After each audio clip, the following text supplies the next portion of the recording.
নমস্কার। কয়েকদিন আমরা একটা খবরের মধ্যে রয়েছি, সেটা হচ্ছে যে শিক্ষক ও শিক্ষক কর্মীদের যে চাকরি নেই সেই খবরটাতে। সেটা খুবই মর্মাহত হওয়ার মতো খবর। সেই খবরটাতে আমরা সবাই রয়েছি।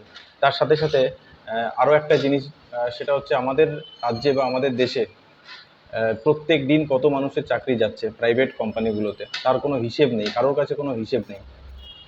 তো আমার মনে হয় সে ব্যাপারে যদি কিছু বলতেন সরকার বা মিডিয়া, তাদের তো একটা কথাও বলতে শোনা যায় না যে এত মানুষের কেন চাকরি যাচ্ছে বা তাদের পাশে কে আছে।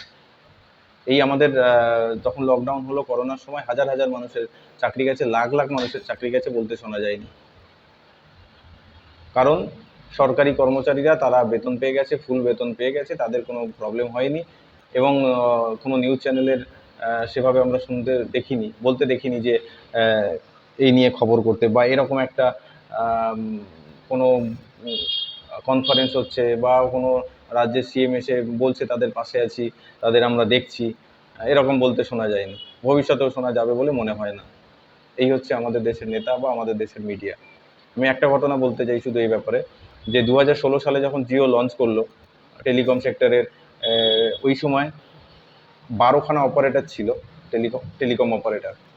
তার 2 থেকে 3 বছরের মধ্যে 12খানা থেকে নেমে আসলো 4খানা অপারেটর। এখন 4খানা অপারেটর রয়েছে, বাকি অপারেটর নেই।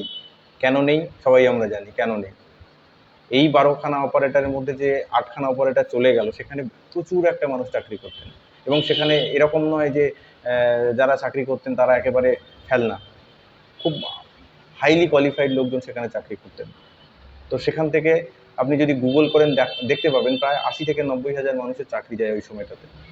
তো সেই সময় কোনো সরকার, কোনো মিডিয়া, কাউকে আমরা বলতে শুনিনি এই ফ্যামিলিগুলোর কী হবে, এই ফ্যামিলিগুলো কোথায় যাবে, বলতে শুনিনি। বা তাদের ছেলে মেয়েদের কী হবে কেউ বলেনি।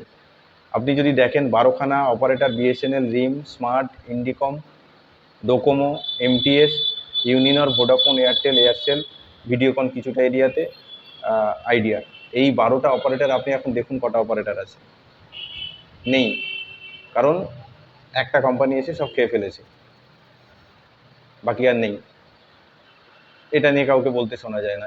আর এটাতে যে গভর্নমেন্টের খুব লাভ হয়েছে তাও নয়। ওই সময় যদি দেখেন গভর্নমেন্টের প্রায় 2 বছরে প্রচুর টাকা রেভিনিউ লস হয়েছে, প্রচুর লস হয়েছে। গভর্নমেন্টের রেভিনিউ লস হয়েছে, আনএমপ্লয়মেন্ট হয়েছে, কেউ কিছু বলার ছিল না ওই সময়টাতে।